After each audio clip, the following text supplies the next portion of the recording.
ഒരു വർക്ക്ഷീറ്റിലുള്ള ഒരു data റേഞ്ചിനെ Excel ടേബിളാക്കി മാറ്റാനുള്ള ഷോർട്ട് കട്ടാണ് Ctrl+T.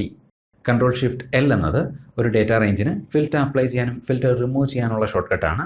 ഇത്തരത്തിൽ 200-ലധികം pre defined keyboard shortcuts ഉണ്ട് മൈക്രോസോഫ്റ്റ് എക്സലിൽ. ഈ 200-ലധികം കീബോർഡ് ഷോർട്ട് കട്ട്സിനും പുറമെ നമ്മൾക്ക് ആവശ്യമുള്ള ഷോർട്ട് കട്ട്സ് ഡിഫൈൻ ചെയ്യാനുള്ള ഓപ്ഷനും എക്സലിലുണ്ട്. അതായത് നമ്മൾക്ക് ആവശ്യമുള്ളൊരു എക്സൽ ടൂൾ അഥവാ ഒരു എക്സൽ ഫീച്ചർ ആക്ടിവേറ്റ് ചെയ്യാനുള്ള കീബോർഡ് ഷോർട്ട് കട്ട് എങ്ങനെ ഡിഫൈൻ ചെയ്യാം എന്നാണ് ഈ വീഡിയോയിൽ നമ്മൾ ഡിസ്കസ് ചെയ്യുക. എക്സൽ ഏറ്റവും കൂടുതൽ ഉപയോഗിക്കപ്പെടുന്ന ടൂളുകളിലൊന്നാണ് റിമൂവ് ഡ്യൂപ്ലിക്കേറ്റ്സ്. റിമൂവ് ഡ്യൂപ്ലിക്കേറ്റ്സ് എന്ന ടൂളിനെ ആക്ടിവേറ്റ് ചെയ്യാനുള്ള കീബോർഡ് ഷോർട്ട് കട്ട് എങ്ങനെയാണ് ഡിഫൈൻ ചെയ്യുന്നത് നോക്കാം. റിമൂവ് ഡ്യൂപ്ലിക്കേറ്റ്സ് എന്ന ടൂളുള്ളത് എക്സൽ റിബണിലെ ഡേറ്റ ടാബിലാണ്. ഡേറ്റ ടാബിൽ വരിക, നോക്കുക റിമൂവ് ഡ്യൂപ്ലിക്കേറ്റ്സ്. ഇനി റിമൂവ് ഡ്യൂപ്ലിക്കേറ്റ്സ് എന്ന ടൂളിനെ എക്സലിൻ്റെ ക്വിക്ക് ആക്സസ് ടൂൾ ബാറിലേക്ക് ആഡ് ചെയ്യാം.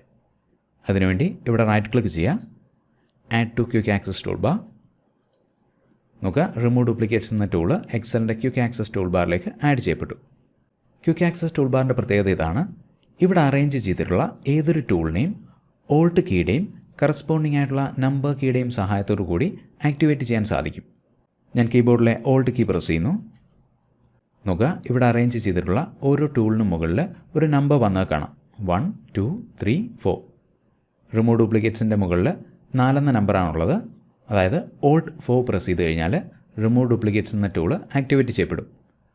ഓൾട്ട് 3 ആണ് പ്രസ് ചെയ്യുന്നതെങ്കിൽ കൺവേർട്ട് ടെക്സ്റ്റ് ടു ടേബിൾ അഥവാ ടെക്സ്റ്റ് ടു കോളംസ് എന്ന ഫീച്ചർ ആക്ടിവേറ്റ് ചെയ്യപ്പെടും. ഈ കാണുന്ന ഡേറ്റയിൽ നിന്ന് ഡ്യൂപ്ലിക്കേറ്റ്സ് റിമൂവ് ചെയ്യാനായിട്ട് ഈ സെല്ലുകൾ സെലക്ട് ചെയ്യുന്നു. ക്വിക്ക് ആക്സസ് ടൂൾ ബാറിൽ 4-മതെയാണ് റിമൂവ് ഡ്യൂപ്ലിക്കേറ്റ്സ് എന്ന ഫീച്ചർ പ്ലേസ് ചെയ്തിട്ടുള്ളത്. ഓൾട്ട് 4 പ്രസ് ചെയ്ത് കഴിഞ്ഞാൽ നമുക്ക് റിമൂവ് ഡ്യൂപ്ലിക്കേറ്റ്സ് എന്ന ഫീച്ചർ ആക്ടിവേറ്റ് ചെയ്യപ്പെട്ടു. ഓക്കെ, ഒരു തവണ കൂടി ഓക്കെ. വീണ്ടും ഈ ഡേറ്റയിൽ നിന്ന് ഡ്യൂപ്ലിക്കേറ്റ്സ് റിമൂവ് ചെയ്യാനായിട്ട് ഈ സെല്ലുകൾ സെലക്ട് ചെയ്യുന്നു. Alt 4 remove duplicates okay okay. ഇതേ രീതിയിൽ എക്സലിലുള്ള ഏതൊരു ടൂളിനെയും ക്വിക്ക് ആക്സസ് ടൂൾ ബാറിലേക്ക് ആഡ് ചെയ്തുകൊണ്ട് ആ ടൂളിനെ ആക്ടിവേറ്റ് ചെയ്യാനുള്ള കീബോർഡ് ഷോർട്ട് കട്ട് നമുക്ക് ഡിഫൈൻ ചെയ്യാൻ സാധിക്കും. ഉദാഹരണത്തിന് ടെക്സ്റ്റ് ബോക്സ് ഇൻസേർട്ട് ചെയ്യാനുള്ള കീബോർഡ് ഷോർട്ട് കട്ട് ഡിഫൈൻ ചെയ്യാനായിട്ട് ഇൻസേർട്ട് ടാബിൽ പോവുക, ടെക്സ്റ്റ് ബോക്സിൽ റൈറ്റ് ക്ലിക്ക് ചെയ്യുക, add to quick access tool bar. നോക്കുക ടെക്സ്റ്റ് ബോക്സ് എന്ന ഫീച്ചർ ക്വിക്ക് ആക്സസ് ടൂൾ ബാറിൽ 5-മതായിട്ട് പ്ലേസ് ചെയ്യപ്പെട്ടത് കാണാം. അതുകൊണ്ട് തന്നെ ഓൾട്ട് 5 പ്രസ് ചെയ്ത് കഴിഞ്ഞാൽ ഈ വർക്ക്ഷീറ്റിലേക്ക് ഒരു ടെക്സ്റ്റ് ബോക്സ് ഇൻസേർട്ട് ചെയ്യപ്പെടുന്നത് കാണാം. ഓൾട്ട് 5 നോക്കുക ഇവിടെ ഒരു ടെക്സ്റ്റ് ബോക്സ് വന്നു.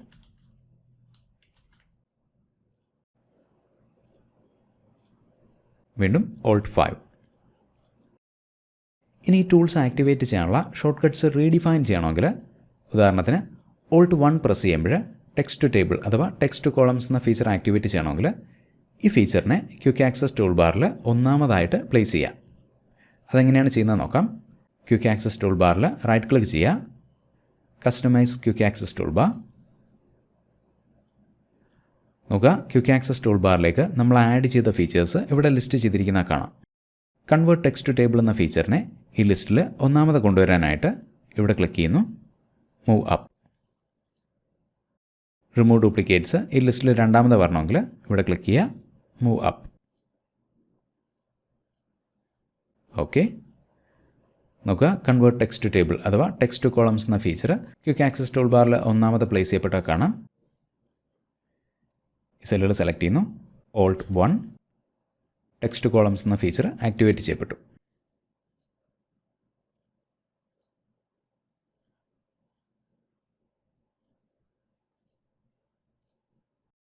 റിമൂവ് ഡ്യൂപ്ലിക്കേറ്റ്സിന് വേണ്ടി ഓൾട്ട് 2. നമ്മളിവിടെ കണ്ട മെത്തേഡിന് പുറമെ എക്സലിൻ്റെ VBA ഇൻ്റർഫേസ് ഉപയോഗിച്ചിട്ട് അതായത് പ്രോഗ്രാമിംഗ് ഇൻ്റർഫേസ് ഉപയോഗിച്ചിട്ടും കീബോർഡ് ഷോർട്ട് കട്ട് നമുക്ക് ഡിഫൈൻ ചെയ്യാൻ സാധിക്കും. ആ ടെക്നിക്കിനെ കുറിച്ച് പിന്നീട് ഒരു വീഡിയോയിൽ നമുക്ക് ഡിസ്കസ് ചെയ്യാം. മറ്റൊരു എക്സലിൻ്റെ വീഡിയോ ആയിട്ട് വീണ്ടും കാണുന്നവരേക്ക് thank you for watching and wish you a great day.